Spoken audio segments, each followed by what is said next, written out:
G'day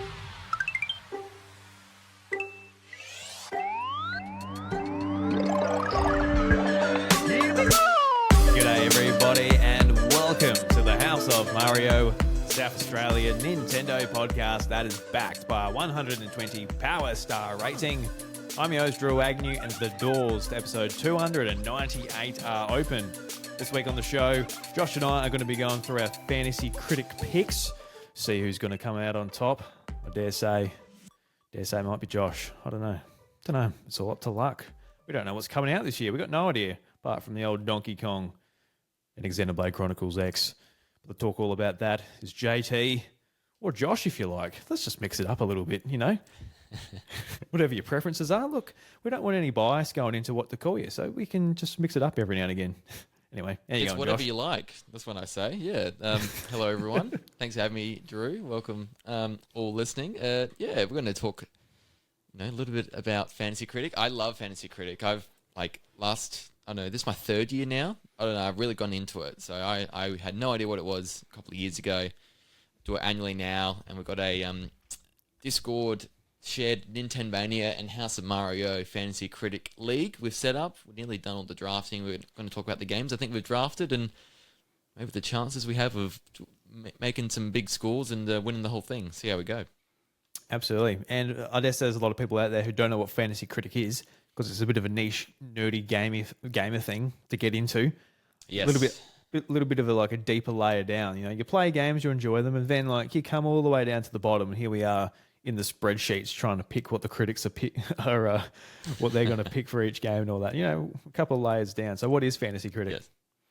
Yeah, so it's like fantasy football. So if people, like in Australia play Aussie Rules football, the fantasy version of that, where you're picking players and then they'll play their actual games and they'll get scores, and the higher you score, the better. This is the same thing effectively, but for video games. And so at the start of the year, you can be part of a league. You can join a league randomly. And this website called fantasycritic.com just sort of facilitates everything that you need. There's a whole bunch of settings, but effectively you'll pick games, and then the better rated each game that you pick goes, the more points you get.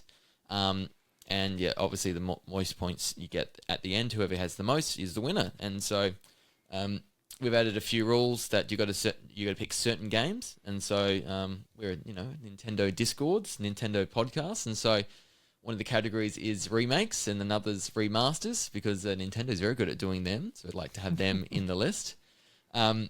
The cool category that we include, and I don't know if everyone has to have it, but there's a counter pick option. And so we've just done all our picks, our draft for this year, and now we're about to go through the process of picking a counter pick game. So if you counter pick a game, you're effectively thinking or saying that you're hoping that it scores poorly, because any points below 70, according to Metacritic, are negative points in this game. And so it's all the scoring is based on Metacritic and what the critics are saying about the games. So, for example, Tears of the Kingdom, when that got 97, that would have scored you 27 points because it's 27 points above the 70. If you picked something like Everybody Want to Switch, that got very poor marks, if you did as a counter pick, you would have got a lot of points, but if you did as a normal pick, you would have lost a lot of points. So that's the crux of it. There's lots of customization. They're very cool on the website.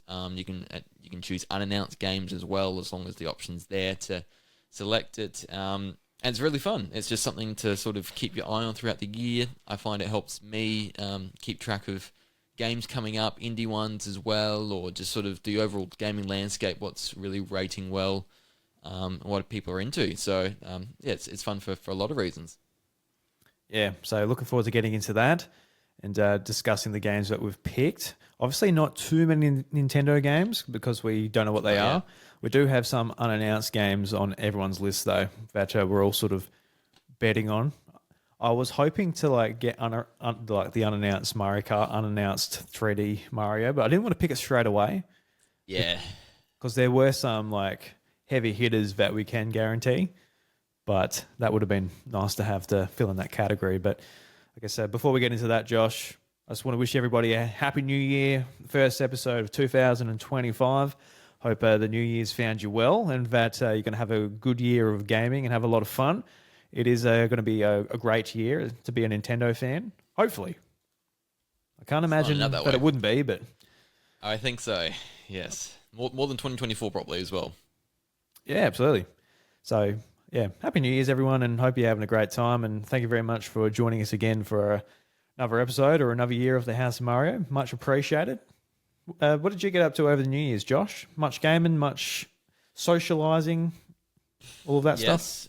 Yeah, so I'm been enjoying time away from work, and that's been filled with lots of days of socializing with friends and family. And I had my birthday over the holiday period, so 1st of January is my birthday, so I had a celebration on New Year's Eve with some friends, went to a friend's house, and we had some fun watching stuff, playing some games, all that kind of stuff, which was really fun. New Year's Day being a birthday is always interesting because you can celebrate the New Year's Eve section of it, and then a bit after midnight, a couple of hours into your birthday, everyone wants to go to bed, and they're pretty hungover the actual day proper when you wake up in the morning. But didn't really do that this year. Kept it pretty sober, which was nice, and had some fun doing park runs in the morning, and then brekkie with the family. But I've been playing a little bit of stuff in between, but it's mainly been Balatro in the last week or so, and so I picked that up New Year's Eve, played that for a couple of hours before going out that night, and then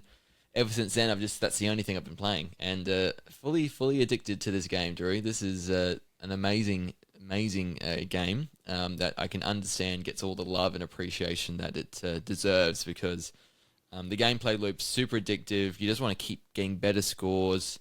You keep discovering new Joker Tarot and Planet cards that are just, there to potentially absolutely exponentially multiply your scores, and it's no better feeling when you go on a really good run and get some good points.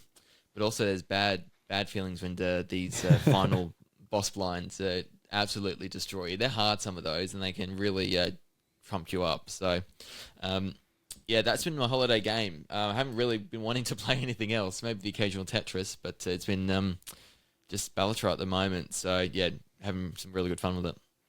Yeah, I think this time of year, if you're busy and all that, it's just great to pick it up and do a run, put it down again.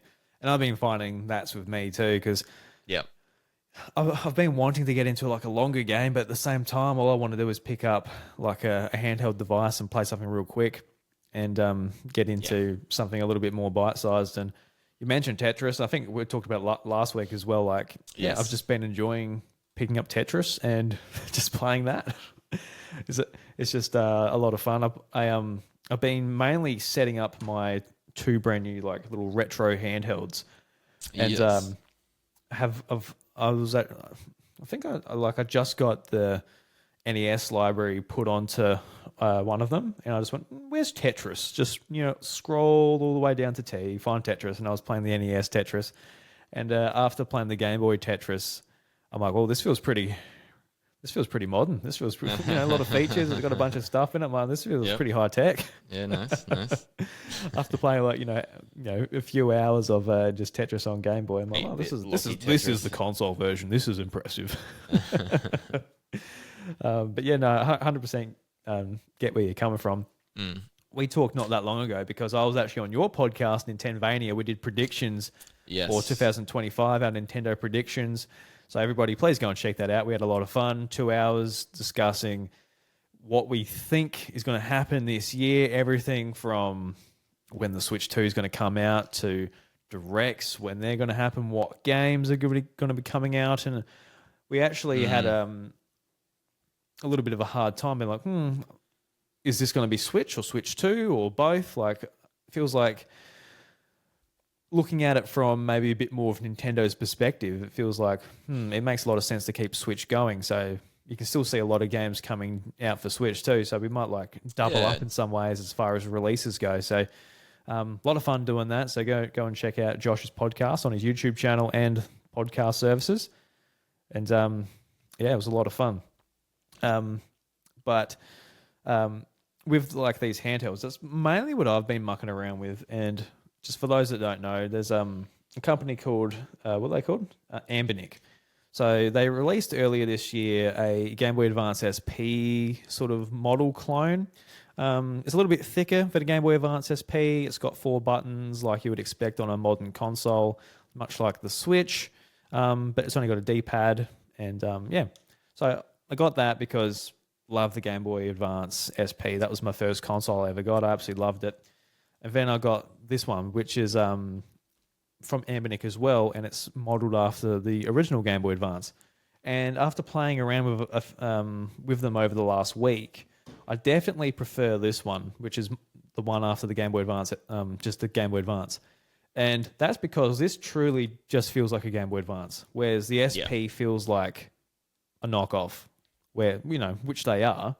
But this truly feels like I'm playing on original hardware, which I'm just so impressed by.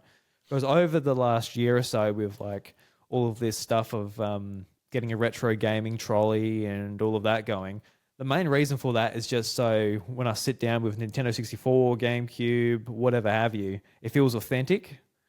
That was like the main goal, instead of like, it's completely different when you have a laptop and you open it up, you have your Xbox 360 controller and you're playing Nintendo 64 games. It just feels wrong. It doesn't feel like you're really playing it. Like you might get away with it for a Mario Kart session or something like that, but you want it to feel authentic, and especially if you have memories with it as a child and you want to sort of relive those, but in a more modern setting with, say, nicer screen or better frame rate or whatever have you. I think that's important. It's just like really capturing the authentic vibe that those particular consoles and controllers and the games put off. So that's why I'm just so impressed with this. Just like, how much Australian was it? $70 US. So let's just say, I don't know, $100. Pretty good. Yeah, so it really does feel like it feels like a Game Boy Advance. Like everything from the D-pad to the buttons, like it feels and sounds like it should. Whereas with this SP, like the buttons are like way too clicky from how I, remember the SP feeling. Like, it just sounds like a lot more clicky. Not that this is a bad device. The SP seems to be the more popular one, just because you can fold it in half, put it in your pocket. But there is something just really special about this Game Boy Advance. So I'm currently in the process of scraping all of the metadata for all of my games that I'm putting on it. So put a custom OS on it, and I've loaded it with every NES game, every Super Nintendo game, every Game Boy game, every Game Boy Color game, every Game Boy Advance game, and I've put a couple of PSP games on it because they actually come with the SD card. So PSP, I copied them over. So I played a couple. There's a couple of games D-pad. like. Yeah, well, that's right. Yeah. it works. It works okay with some because the PSP just had a little knob and the D-pad. I think for most of those games, they just sort of shared. Like you could use both, for example. Yeah. But I played a game like God of War on PSP. Didn't work well at all. But I played Ridge Racer, and that worked fine. And there's something just really strange about playing a 3D game like from PlayStation or PSP on a Game Boy Advance. Like it feels strange. This thing's authentic enough where you're just like, you're playing like this relatively nice looking game, and it's just like, it's on your Game Boy Advance. There's something just like... Yeah, I can't see that being, something strange about it. But it works, and I've put it on there just purely because if I'm out and about and I feel like playing a racing game, why not? Why not play some Ridge Racer or Need for Speed or whatever I have on here? Yeah. It's a lot of fun. So yeah, really looking forward to getting into it. Earlier today, I played a little bit. I just played a little bit of the opening of Golden Sun. So that's the first game I'm going to be tackling on this machine. Nice. Golden Sun, and just from like, how long did I play it? Half an hour, 40 minutes. It feels great. It feels great playing it because this has like the same aspect ratio as the Game Boy Advance. So there's no stretching, there's no borders, and the filters that you can use just make it look beautiful as far as like how you remember it looking with like the pixels and everything. So yeah, a massive recommendation for me. Like if you're somebody who wants something that's authentic to a specific platform, in this case obviously Game Boy Advance, definitely get this one if you're looking for that. If you're looking for something that just maybe does a few things, I think the SP is a good one just because it's, it folds in half into your pocket. And the aspect ratio for this thing, it isn't it isn't 100% suited for Game Boy Advance because it's more of like the square aspect ratio, but that's also not too bad because it fits Game Boy, Game Boy Color, Super Nintendo perfectly as well. So Yep. if you want it for like maybe those machines, this is a good option. Yeah. But That doesn't have a cartridge slot either, does it? no. So yeah, these are Neither like do. Yeah. You've got to put the ROMs on them and away you yeah, go. yeah. So yeah, it's got like two SD card slots. So one's for the operating system, and the other one's for your ROMs and everything as well. Yeah. And I've been having a lot of fun just like looking into custom firmwares and things like that. I Yeah. put one custom firmware on this one, which what's it called? It's called Keneally or something like that. I think I'm butchering it, but I put that on there, and that's Linux based, and it works really well. It looks great. It's got like, when you go into the menu, it's got all your box art and everything. It looks beautiful. But it being Linux based, I had a little bit of trouble getting my games onto it because it sort of petitions your SD card off, and then you can't access it through Windows or Mac, which made it a little bit hard, and I kept running out of room and things like that.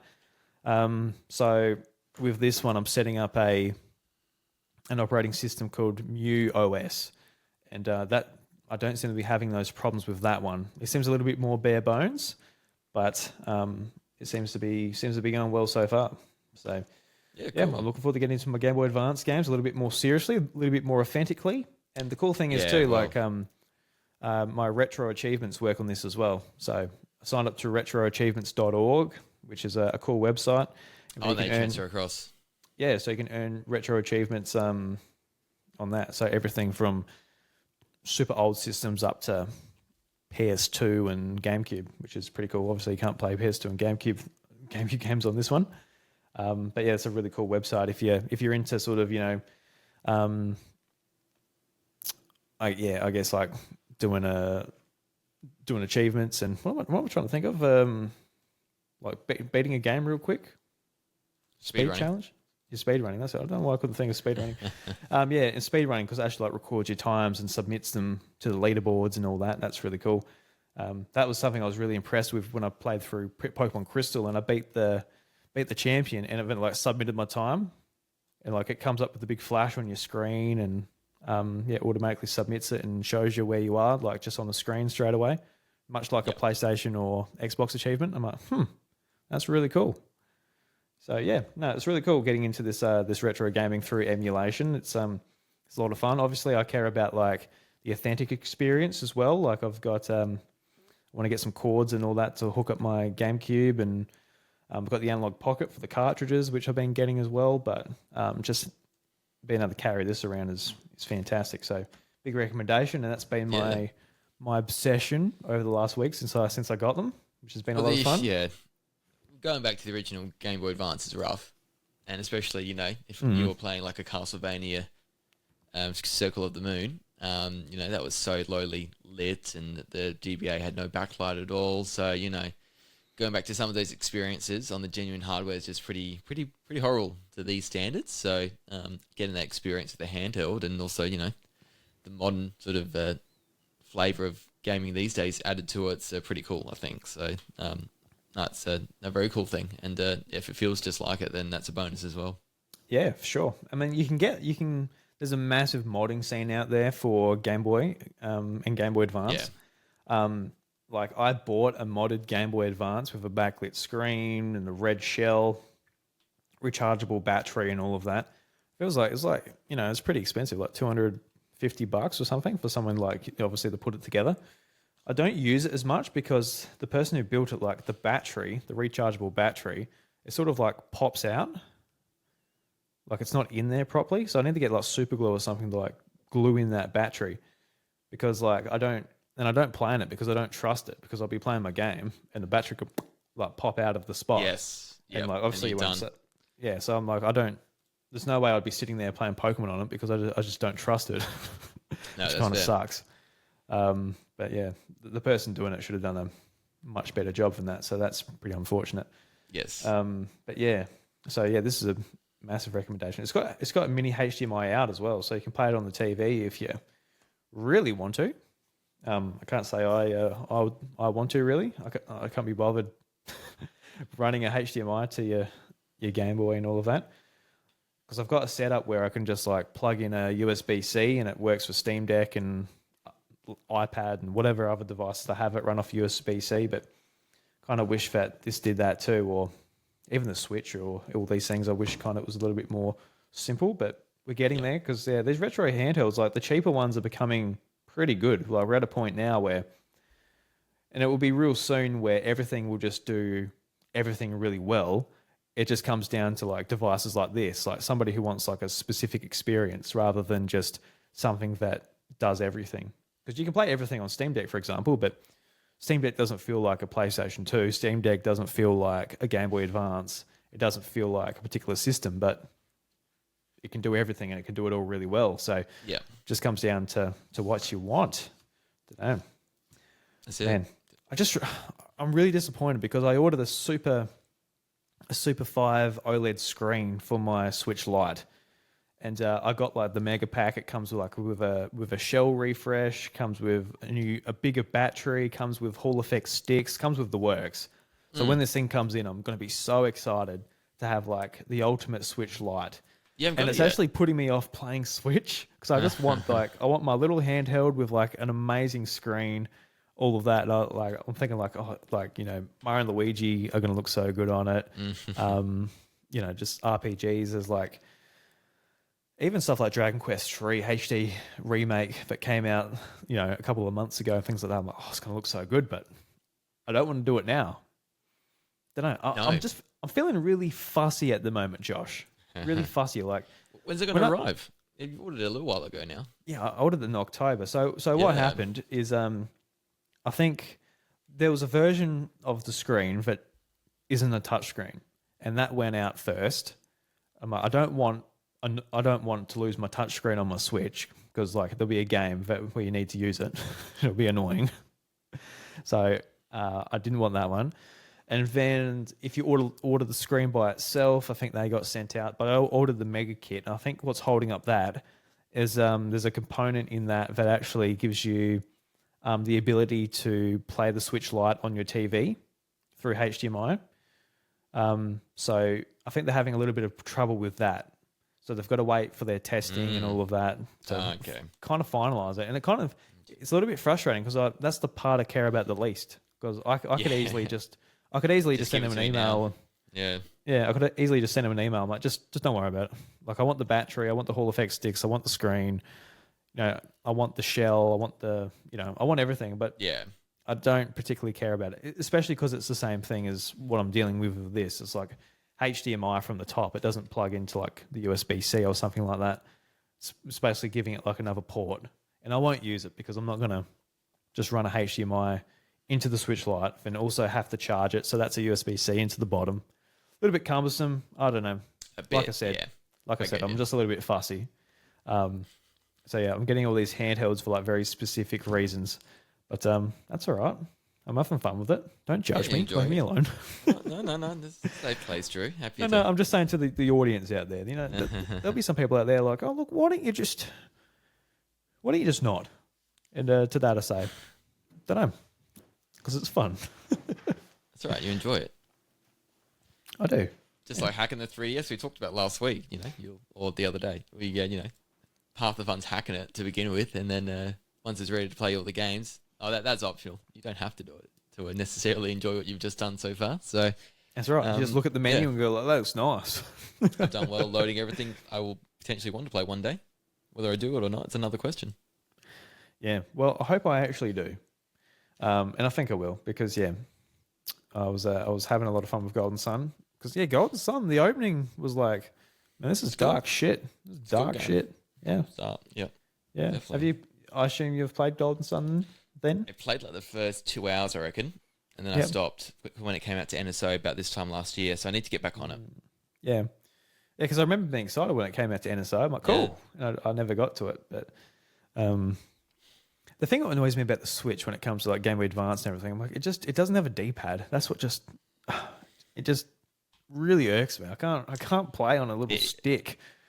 I just can't do it. I don't want to do it. Well, dock it and get a controller. I don't want to. I want to play it on the handheld though. You got so many excuses, mate. I do. I just want a D-pad. Love it crossed. Well, I'm going to tell you, Switch 2, there's going to be no D-pad on the Switch 2 No, either. I know that. I know, absolutely. Get used to it for another 8 years. Yeah. Well, that's a good little segue, Josh. Well done. We got some more Switch 2 leaks, and this one seems like it sort of put the stamp on a few of the other rumors out there. We got a few more pictures of the Switch 2 Joy-Cons showing off, how they connect with the magnets and the lock in the middle. Some of the colors. The color for this one in particular was black, but then like where it locks in is blue, similar to the original neon blue. And on the back, it actually had all the sort of information about like whatever it says. I've never actually read it on the back of like the Joy-Cons at the moment, and every sort of device that is printed on. And apparently the serial code actually, when entered into Nintendo's website, it actually is a Nintendo serial code. So, I would say that's almost a confirmation. I would say, obviously, somebody can just like take the serial code off of a product now and just print it on there. And when somebody goes and puts it into Nintendo's website, it matches. But I think this and all of the other rumors and everything that's been shown, I'm pretty sure that the Switch 2 is we know what it looks like for the most part, as far as like its outline and all that. Maybe its colors will surprise us. But apart from that, I think we know what it looks like. It is looks like a bigger Switch, which is pretty cool. But when you saw these pictures, Josh, anything new come to your mind? Like I saw it, and then I saw the conversation behind it. You see the little like all the number, the dark black text on the back of the Joy-Con. All that they cram so much information in such a little strip on the back of it, and like that's looks like the real thing. It's a pretty clear image. I'm pretty inclined to believe it's real, and then the whole serial number thing as well, lining up, extra potential evidence. Then I heard, you can add other things, and it's just the last 3 numbers or something that it detects. I don't know, so I haven't looked into it properly myself, but I've heard people for and against the validity of that evidence, but it looks pretty real to me, and I'm just getting a little sad now because I feel like I know what this thing is and what it looks like, and it's shown like there's talk about the mouse functionality of these Joy-Cons held sideways, and I don't know. I'm kind of going to this now like we know all this stuff that Nintendo could have announced and shown in a really cool way themselves, but we're just going to get to it and be like, yeah, we know this already, and the reveal's just not going to be as cool, which will take away from the hardware, but I know as part of the presentation there'll be the software side as well, which will be, I think, the more exciting bit for us anyway. Because, like you said, it is just a bigger Switch, which I'm not complaining about, because that's effectively what we all really wanted, and nothing, just a bit more power, bit bigger screen, other quality of life improvements, and I think 99% of people are pretty okay with that, and that's a good thing. Just, the colors are weird with the blue on the inside, complete inverse of like a blue Joy-Con, a current one. I like it. I reckon it will look sick just with black Joy-Cons that match in with the actual unit itself. I reckon it'll look really nice. I think my biggest hope of these Joy-Cons, because what really irks me about the current Switch is just that wobble you get with the Joy-Cons. Yes, if you grip too hard. Yeah, I've found that I actually hate it. I really actually hate it, and it puts me off using the Switch. And talking about me being fussy before, like I'm telling you, man, just dock your Switch. No D-pad issues, no flimsy Joy-Con issues. Dock the thing and get a Pro controller. Well, that's the thing. I dock the controller, and I hate the Pro controller's D-pad. Yeah, you do. Yeah, no, you do. That's why I got this thing, the 8-bit Do controller. Yes, D-pad is sublime. But yeah, that's what I really hope. I hope that it locks in and it's locked in. Like it just, there's no flex. Because I bought a new pair of Joy-Cons at the start of last year purely because like I didn't want it to wobble anymore. And for a few months, I'm like, this feels great. When it starts wobbling again, I'm like, you can't win. Can't win. That's what, Yeah. It is definitely at that stage where, yes. I hope the magnets work well. Because to me, like, weak magnets, you can definitely tell are bad, and I hope these don't deteriorate over time, or there's no issues like that. But if the magnets are strong enough, there shouldn't be really any issue, and it should just be that release to the side of it, like where the current release is when you want to slide off the current Joy-Cons. Yeah, I hope it's no issues, but we'll see. We'll see when we get our hands on it later this year. They're going to announce it later this week, Drew. They have to. They're getting a bit of pressure on them because, this is one thing, like the back of a Joy-Con.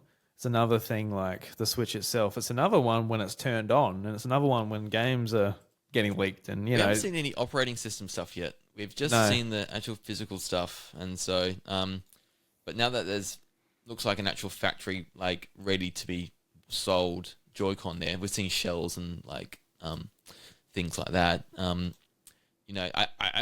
going to see other stuff very soon if they don't announce it themselves, like the actual tablet properly with these Joy-Cons fastened in, because it was just the Joy-Con. We will see the tablet and the dock together soon, unless Nintendo decide we will do an official proper announcement. Stay tuned. Stay tuned. Yeah. Get your notifications in check. Let's go. Yeah. Well, mute them if you want. Stay off the internet for potentially up to 3 months, but I'm thinking in the next week or so we'll know. Probably need to get a setup going for a spontaneous reaction and things like that too. Got to make sure I'm ready for that type of thing, because at the moment I'm not. Diaries. Yeah. So you need to be on that, because it could be any time. Could be any time. That's right. Yeah, well, we'll see what happens. But Josh, let's get into our Metacritic, fantasy critic sort of picks. So we're lucky enough to have a good community of people that have joined us for a couple of years in a row, most of them. Yeah. Which is pretty cool. So we'll go through our picks, Josh, and we'll go through maybe some of the picks that other people have made that maybe stand out to us that we think are really good, or maybe we can laugh at them for their silly little picks. Just how silly would you pick that? Sounds good to me. Yeah.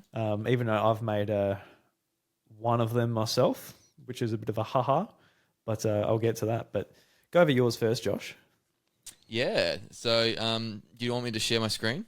Yeah, you go for it. You're already sharing it, so I don't see why not. Audio listeners, just know that Josh is sharing his screen, but not with you, because I don't know. Why aren't you sharing it with the audio listeners, Josh? Come on, why aren't you sharing your visual? I'm sharing now verbally. Let's do it, eh? All right. So there was about 9 of us, and it's a random snake draft, and so I hate this. I was the one who set I'm the moderator, the manager of the league. Yeah, shit decision, mate. I set things up, and then I press the random button to sort out the draft ordering, and I'm first. And I hate it, because it's did Josh do that deliberately just so he can pick a game he wants? And no, it's not. And I kind of hate being first, because you kind of, you get one definitely good game that you want, and potentially the best one. But then, it's a long time before you get picked again, because it's a snake draft. So I'm first at 1, you're second at 2. It goes all the way to 9, and then 9 picks 2 games. Then it goes back to 8, 7, 6, 5, 4, 3, back to us. And then it just keeps repeating that for a couple of turns. And so I could have picked Grand Theft Auto 6. I could have picked Monster Hunter Wilds, the new Ghost of Tsushima game, which is not called that. But I, of course, had to pick Metroid Prime 4 Beyond. I thought if I got one chance, I'm going to pick that. And so we know it's coming this year. They said 2025. They're not going to delay this game twice, especially with the first issues they had with that. So I have, out of all the games that have said for this year that still might not come out, I'm the most confident this one will be one of the games this year. They wouldn't do that twice with Metroid. So, my very first pick is Beyond. These have scored very well historically. The first game got a very high Metacritic score.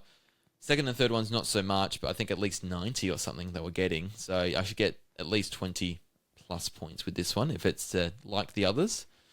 I'm hoping for even higher if they can really nail the game like the original back in the day, some 22 years ago now. Yeah, I think when they came out and sort of shown off more at the last Nintendo Direct, I think it was it really was them coming out and being confident that they are going to release it in 2025 because, yeah, they were definitely embarrassed the first time and how long Yeah. it was between announcement and the next time we saw the game. You can be pretty confident, yeah, you're going to get points for that. And I feel like Metroid Prime 4 as well, like it's hard to say because this is a completely different Retro Studios, but hopefully it's going to score similar to the other games. And the other games, scored very well. I can't quite remember how 2 and 3 scored. Not as well as 1, I would say, but like Metroid Prime 1, high 90s. So you should go pretty well. You should get some good points. It got like 97, I believe, Metroid Prime on the GameCube, which is like one of the highest rated games ever, really. That's you don't get many other ones higher than that. So Jesus, 97, that's crazy. If I got a 97 for this one, I wouldn't believe it, but that'd be pretty amazing. I'm just checking now. Yeah, Prime 2 got 92, and then Prime 3, I reckon it got 90. Just going to double check now. Yeah, got 90. So, Yeah, not bad. So hopefully... at least as good as Corruption. Yeah. I mean, I really hope that it comes out as an awesome game. But at the same time, just for the Metacritic, I hope it's shit. You won last year, Josh. So just have it backfire. The game you've been looking forward to for years is dog crap. And it tanks you as well. Every chance. And, I look at Metroid Prime 3 now, and I don't think that deserves 90 out of 100.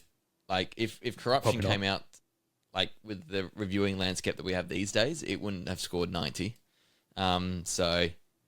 90 is a very good game these days, so yeah, it's going to have to be probably a little bit better to get around that mark again this time with Beyond. No, definitely. Next up, you got Avowed. So, what's the sort of thinking behind this one? Yeah, so by this stage, there had been 17 other games already selected, so this is like pick 18 or something at that stage, and so I knew this was coming later on. And then I got to pick 2 games in a row. And so I wanted to pick Hollow Knight Silk Song, but that was very, it might not come this year. And so I wanted to pick something that was definitely coming this year. And I know Avowed's coming in Feb, isn't it? So next month. Mm-hmm. And I know that's got the potential to get some high points. And some pretty solid, solid scoring at least. And so I wanted to, I was happy with that. So, and then...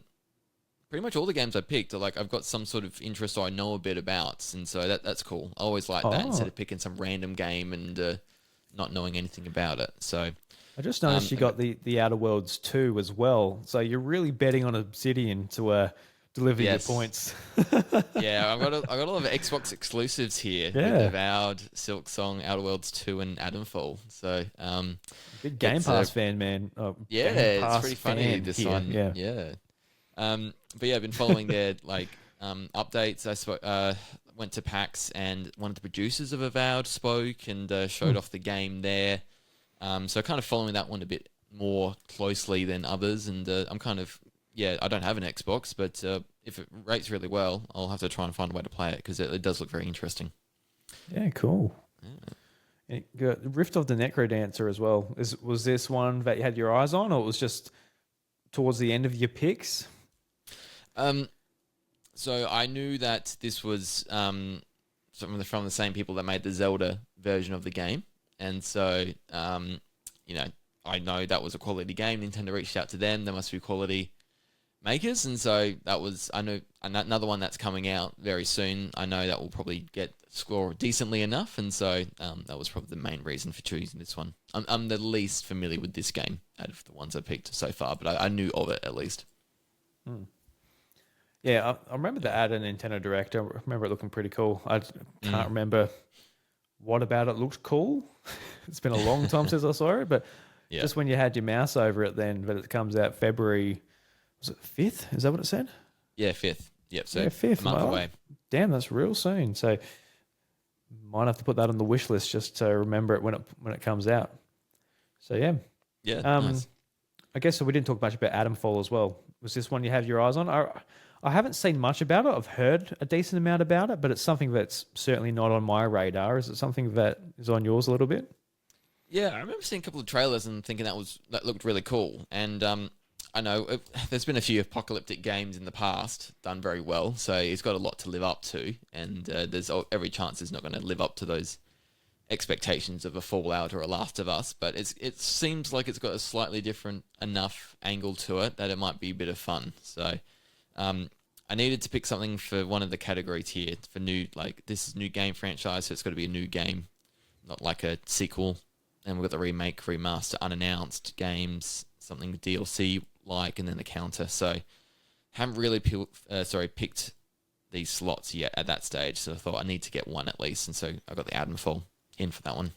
Yeah, nice, cool. So there are your games. You've got a lot more to pick from. Obviously, throughout the year, we've got way more announcements to come out. I dare say you can fill up your list easily just with what Nintendo is going to announce in the following months. Yeah, definitely a bit of room for that.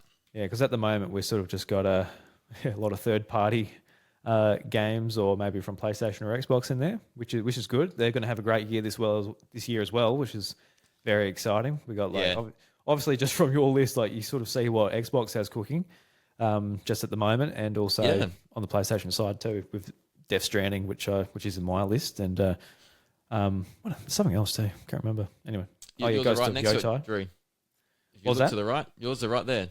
Yep, mine are right there. Yeah, I've got mine on my screen too. But we'll go to mine. The first game I picked was Monster Hunter Wilds, and I was sort of like looking at a few. I was like, it was between this, GTA 6. There's a few, but Monster Hunter, I can 100% rely that it's going to come out. It's going to be one of the most popular games of the year, and I think it will review well. Monster Hunter, the last one, not the last one. What's it called? Monster Hunter Worlds. That's the one that reviewed very well. That was a 90 on Metacritic. So I can see this one at least matching that, if not surpassing it, just because it is the sequel. And unlike the game that came out on Switch, this is like, the full game that's across all three platforms at launch. It's got cross save, cross play. It's going to be a massive game. So I'm hoping to get some good points on this one, just straight off the bat, late next month. This will be your big scorer, surely. A lot of hype for this one. And I can 100% guarantee that it's coming out, which a couple of my others, I'm not sure.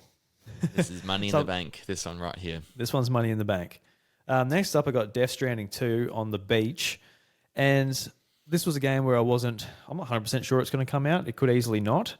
But at the same time, this is going to be a game from Kojima. The first one was very hit or miss with some people. Some people love it, like it's best game of all time. Other people just don't understand it and don't like it. I'm neither of those people. I've got it loaded up on my PlayStation and Steam Deck actually, and I haven't played it. So I actually want to get to it before this game comes out, because I think story-wise it could click with me, and I'm all up for a unique gaming experience where you're just walking. And I actually fell in love with the soundtrack for Death Stranding 2, and actually found some really great bands through the game. So I know it has a good soundtrack. Okay. Just because I heard them at the Game Awards.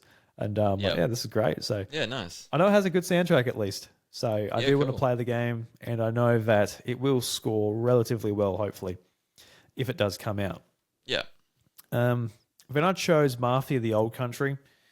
And this was a game I'm unsure about. The last Mafia game, Mafia 3, scored pretty poorly because the reviewers basically thought that it had a great story, great writing, but the open world element of that game was bloated. It wasn't really necessary. And looking at the trailer at the Game Awards for Mafia: The Old Country, how they say it's a linear narrative experience, and showing that game in action, I'm like, oh, that looks like something I want to play. Even though I haven't played the other 3 Mafia games, I definitely want to try this, because the idea of what this game is setting up narratively, and the fact that you don't have to do all this bloated stuff in it, very appealing to me, and I can see that scoring well with critics, because we all love our narrative experiences, and I feel like for critics that's something a little bit easier to score higher, because you sit through it and it ends, and you're like, wow, that moved me. So 95, here we go. And compared to something that's a little bit more mechanical, or something where it's just oh, did I have fun with it? Was it, there's a lot more to sort of think about when it comes to that, I think. I put that on the list purely because I'm like, I'm interested. So hopefully that sort of maybe translate to the game actually being good. I don't know. No, good call. Hopefully it does.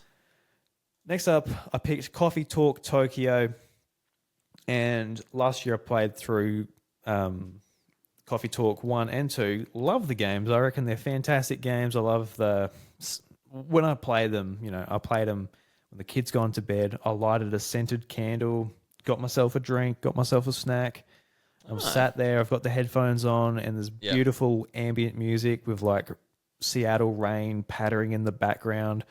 And you're just talking to these characters, you're making coffees, doing a bit of cappuccino art, you're making sure you're picking the right drinks to make your customers happy. But then they're coming in, they're sharing their problems with you, and you're sort of working them out. And sometimes different combinations of your customers come in and they have conversations and they get to know each other, and a bit of drama, a bit of this. Like, it's just really, really great just to sit back and relax to. And when this was announced at a Nintendo Direct, I was like, oh yes, like I was really hoping for Coffee Talk 3. And it seems like, this is Coffee Talk, but I guess they're taking it to Tokyo instead of Seattle, which is pretty cool. So maybe this is them with the success of Coffee Talk. This is them taking it, maybe Coffee Talk Tokyo, then we'll get Coffee Talk New York, and just big London or something. Yeah, that's right. Like, that sounds great to me. Who developed it? Is it made in Japan or America? No, it's an Indonesian game. I'm blanking on the publisher and developer right now. Yeah. But they made a couple of these games which have just beautiful pixel art and everything. Really nice. So that's awesome. I actually got no idea how well the other games reviewed, to be honest with you. But this one's maybe a bit more of a personal game where, like, out of the list, where I'm like, oh, I don't think that's necessarily going to do good for me. I don't know if that's coming out. This was one where I'm relatively confident it'll probably come out. And like I said, a little bit more personal. So really rooting for this one to get me a couple of points. And fingers crossed. Half the fun with this is picking stuff that you want. And, then you're kind of rooting for it a bit. And then if it does really well and scores highly, then you're like, you're even happier, And, in a way, like, it's just a cool extra thing to sort of, to think about and, have as part of the game. So it's fun when you're picking games that you really want to play and enjoy instead of just ones that are just there for high points. Yeah, no, 100%. For the new gaming franchise category, I was a little bit unsure.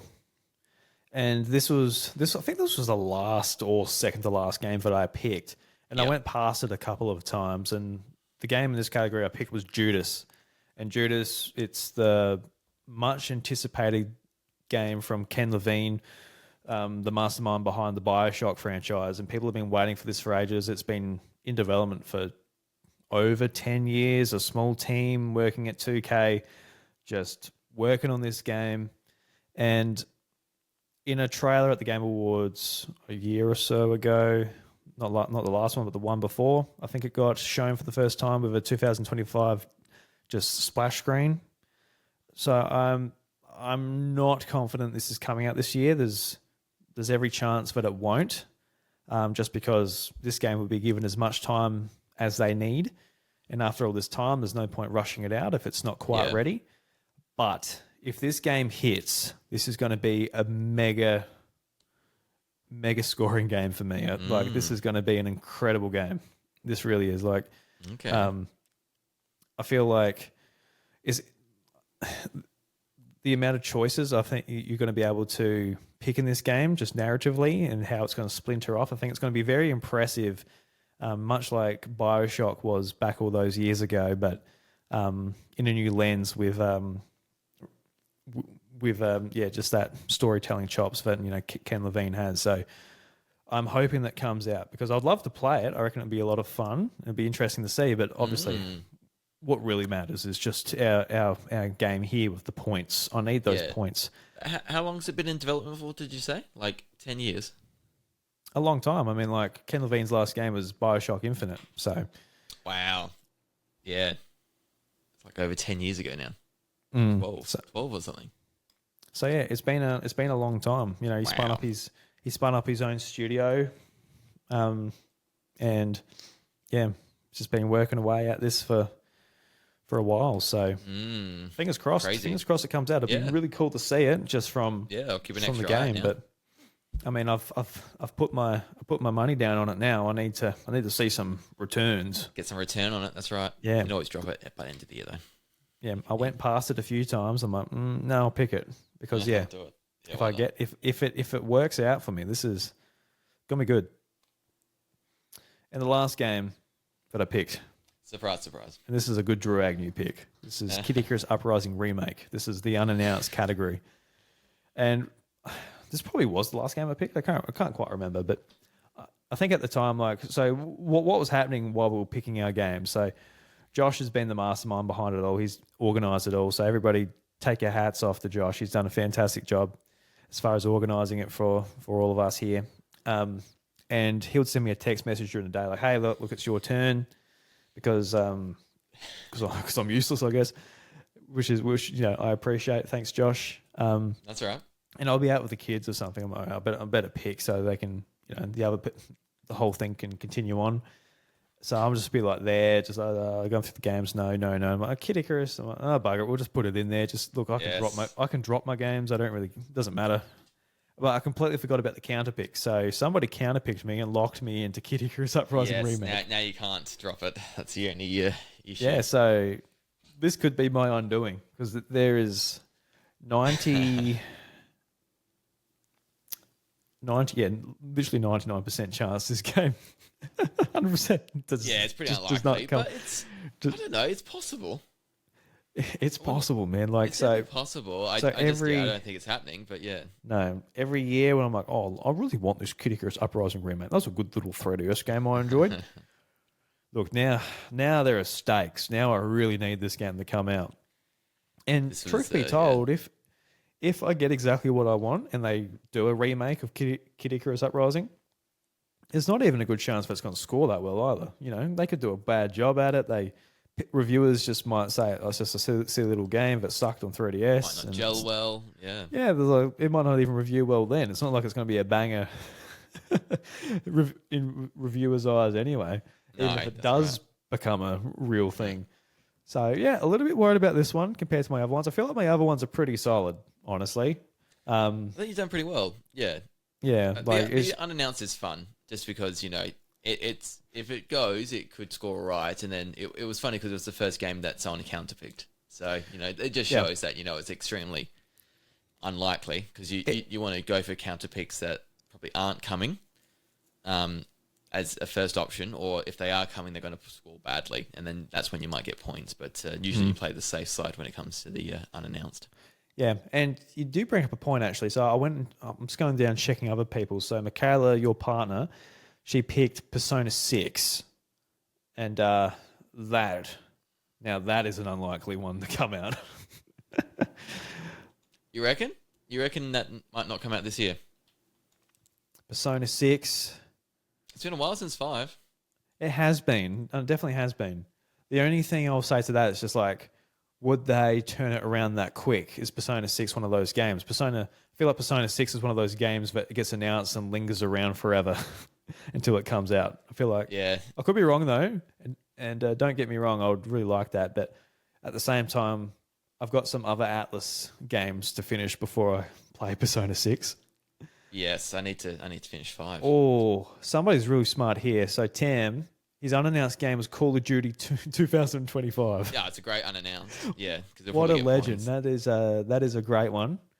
I didn't even see it on the list. So, I mean, yeah, what a perfect game. Mike Towns picked unannounced Bloodborne Remaster, and what's more likely, Bloodborne being remastered or Kid Icarus? I guess for people who aren't in like the PlayStation community, people have been asking for Bloodborne remastered for years and years because Bloodborne on PS4, it's not the most technically sound game, runs at 30 frames, all of this type of thing. People just really want to play it at 60 frames, looking better. Yeah. 4K. PlayStation seemed pretty reluctant to do it. I think it comes down to the fact that FromSoft need to do it, and FromSoft are busy doing other things. So that could be unlikely. It hasn't been counterpicked yet. through. There's only 4 picks to go to counter. Michaela's up now, and then we've got switching it up, and then it's me and you. So there's, these are the last 4 picks before the weekly bidding can start. So Nice. Start thinking about your counter picks because you'll have to do it pretty soon. Yeah. So Buck's got the unannounced 3D Mario platformer. Yes. And then Zach has the unannounced Mario Kart game. So yeah, we got some. We do have some good unannounced games there. Yeah, it was. I've definitely got one of the worst ones. And we had the first choice. We could have done the unannounced, but I think I was happy to get definite points because you never know. But it's a for an unannounced game. I'm pretty confident in that Mario Kart and that 3D Mario platformer. That's God, I'd be pretty shocked if it didn't come out this year. Both of those games. Me too. Yeah. Yeah. The unannounced Call of Duty. What a good pick. What a good pick. I didn't even think about it. Yeah. Didn't think about it. Yeah. Wasn't even a. I wouldn't have picked it. It's a pretty solid unannounced pick. Yeah, definitely. Every year. To get some points at least. Yeah, just hopefully. And to know that it's an annual thing, so it's going to happen. Yeah. Yeah, nice. All right, so should we go over some of the others? Any standouts from anybody else in the league who you've noticed? Yeah. So I like for Nintendo, we've got Donkey Kong Returns HD and then Xenoblade Chronicles X. They're the only 2 games that are definitely coming with a release date next year. So they've been gobbled up fairly quickly. Imagine they'll score solidly enough. Chronicles X might do okay. Donkey Kong Country Returns might do a bit mid, but that's fine. I feel like Donkey Kong Country Returns, I feel like it will review not very well purely because of it being more based off the 3DS port rather than the Wii port. And it seemed like with Game Explain breaking it down that there's a fair few like graphical things missing from it. So I feel like it won't review that well because of that. But it won't be too bad either, but just because it is a really good game. But yeah, it got 87 on the Wii back in the day. And then if I can find the 3DS version, I'd love to see what that got. Because I can't imagine that got any higher. And this won't get 87 now, I would have thought. But, yeah, I can't find it. But, yeah, it's a danger. I feel it's 70s bound for something. Maybe low 80s, but at best. And then Pokemon Legends ZA is the other one that we haven't talked about for Nintendo stuff. And who got that? That was Michaela got that one. So, yep. They've said 2025. I expect Pokemon Day in Feb. We'll get more details on that one. Yeah, because I went past Pokemon Legends on my first pick. Yes. And I was like, no, because I don't know what this game's going to be like. We haven't seen gameplay. I honestly don't know. I don't know if it will review that well. I'm pretty confident I'll have a lot of fun with it. But when it comes to actually being reviewed and all of that and how it technically runs and everything, I'm not that confident. So I'll leave it. Especially compared to Monster Hunter and Death Stranding and all that. I'm a lot more confident that can deliver. Yeah. As far as this game goes, but. Yeah, no, that's fair. Other big one for me was GTA 6. And so this was pretty amazing. We went, it was like the 15th, 16th game selected GTA 6 in our draft. Yeah, we're a bit standoffish. People were a little I'm in another league, and that was the first game picked. Straight away, people were like, yep, GTA 6, that could be the 99, 98 rated game that everyone's calling and hoping for. But bit of hesitancy here. I think maybe these big, massive games, if they don't do it well, if it's buggy or not ready, or maybe a bit not quite there, then you can suffer. But I don't know. This is such a massive game. I think they know it. It'd be scandalous if it was bad. I would have thought. Yeah, honestly, that's another game from 2K, which is just it's been years. They've got all the money, all the time. GTA Online propping it up. There's no way this should come out and be anything but phenomenal. That's right. And then the other thing is whether it does come out this year, because it might get delayed. 100%. That's why we're all standoffish because Yeah, that's why that was the other big reason. yeah, I mean Rockstar they have a track record of just being like, all right, we're delaying it. Which, like I said, they've got all the time, all the money, so It's a great, they can just delay it. yeah. Same In the as end, like it's the right decision, isn't it? Because it's going to be a better game, and we've seen what happens when publishers don't do that. yeah, I mean they're in a position where the last game GTA 6 or GTA 5, sorry, just is just still a massive cash cow and just keeps making money. So they've got no rush to really move things along, which is good. Yeah, great position for them to be in. Yeah. Some standouts for me. There was one where I'm like, where'd it go? It disappeared. It's like somebody must have just picked it while I was looking through the list. So that was annoying. That was Atelier Yumia, the alchemist of memories and the envisioned land. You just missed that out, I reckon. Yeah, I literally did. Because I saw it in the list, then it literally like disappeared when I was like holding it. I'm like, oh, it's gone. So yeah, that's a game. That's a game for me, which is like, you know, just a personal one. I'm looking forward to that game. That's a series that I quite enjoy. It's just like a nice little cozy Japanese RPG for me. And it usually scores pretty well, like in the low 80s type of thing. So it's just, you know, it's a couple of points. Especially like when I was looking at some of the games, I'm like, is it going to come out? I don't know. So yeah, that's a definite one. That's not going to get delayed out of the year. So yeah, I was keen for that one. And there's a few others too, like Doom the Dark Ages, pretty confident in that. Mike Towns has that game. Another game I was looking at, which I am looking forward to, which is Lost Records Bloom and Rage. And this is the same developers that made the original Life is Strange, and they've gone on to make a different franchise because Square Enix still has the Life is Strange IP. So I'm looking forward to this. I've seen a trailer for it, but I honestly got no idea if it will turn out good or not. Could be amazing. It could just be pretty mediocre and get me nothing. I got no idea. No idea. But I'll definitely be playing it. But as far as like Fantasy Critic goes, yeah, I had to just give it a pass compared to some other, I guess, more slam dunks. But it will be interesting with, say, Elden Ring Night Rain, which Tam has. This is the multiplayer version of Elden Ring, essentially. It'll be interesting to see how that scores, since the first one, obviously, Elden Ring's was the biggest game of 2022. So we'll see how that goes for him. But apart from that, I think we're pretty good. What else we got here?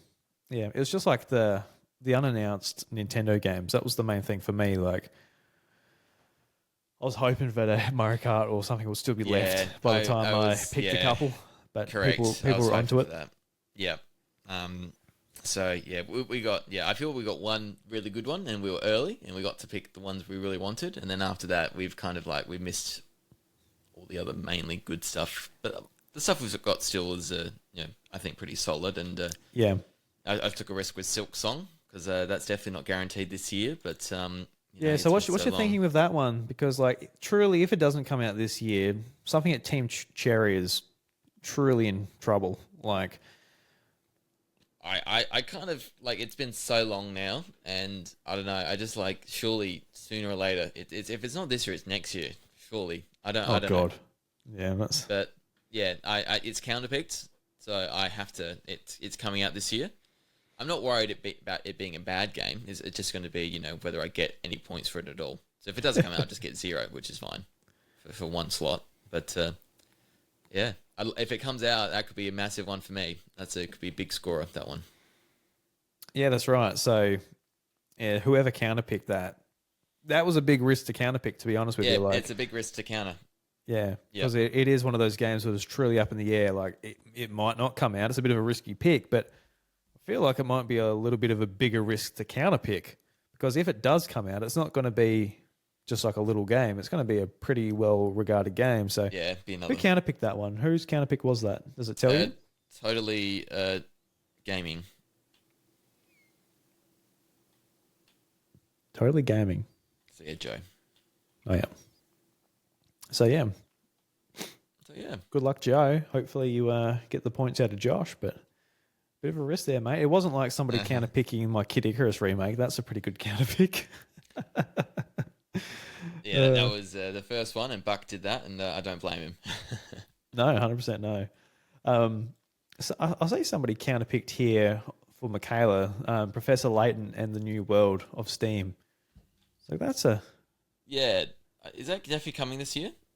Or they just said 2025? yeah. It's not a definite. Okay. I feel like level 5, they've gone through they've gone through turmoil as a studio, and they've come out with Okay. like 5 announcements for games, and they've had other games that's been delayed and delayed and delayed. So God, okay. yeah, it might be a decent counterpick now I think about it.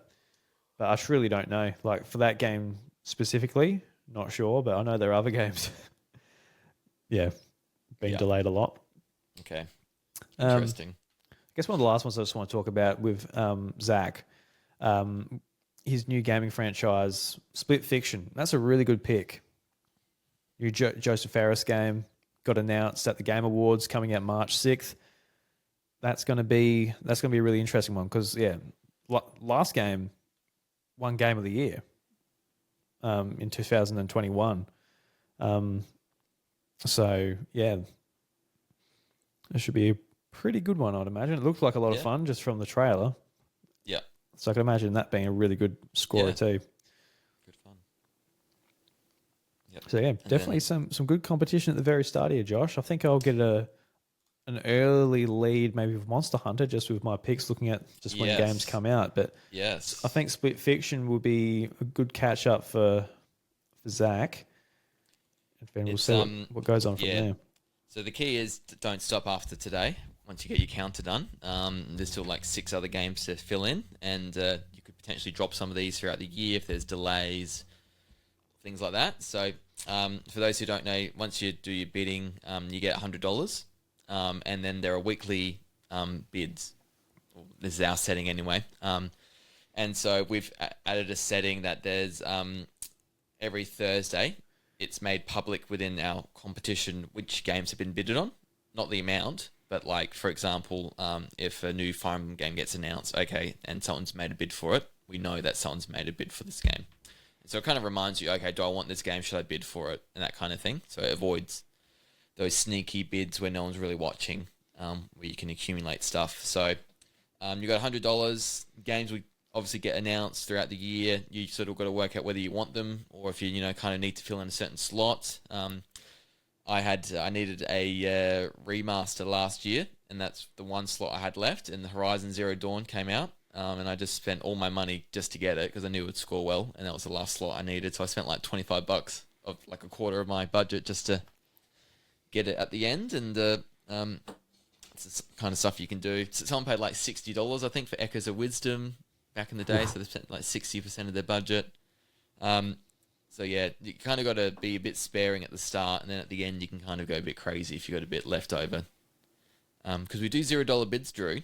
So if you bid on a game for 0 and no one else bids on it, you win. So Okay. yes, so that's why you got to be in our Discord in the NintenVania one. We've got the channel for Fantasy Critic, and we've got AI automated updates when stuff happens, when games get released, what the scores are, all this stuff when someone's made a pick throughout this drafting process. It's been pretty easy, thanks to Eggman, I suppose, for helping set that up last year, and it's been very good since.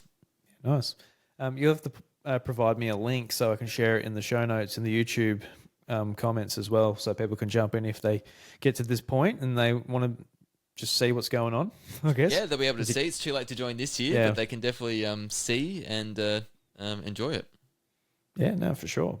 So yeah, I'm hoping to get some good picks later on in the year because yeah, it's going to be a little bit competitive, I think, as far as trying to when we get like a direct or a PlayStation State of Play or even like probably one of those Xbox Directs that they've been doing at the start of the year. There's going to be some good stuff to try and stuff our lists with, which would be good. Definitely. Yep. Be a big year for it. Absolutely, be good. All right. So, anything else you'd like to talk about, Josh, before we heading off? I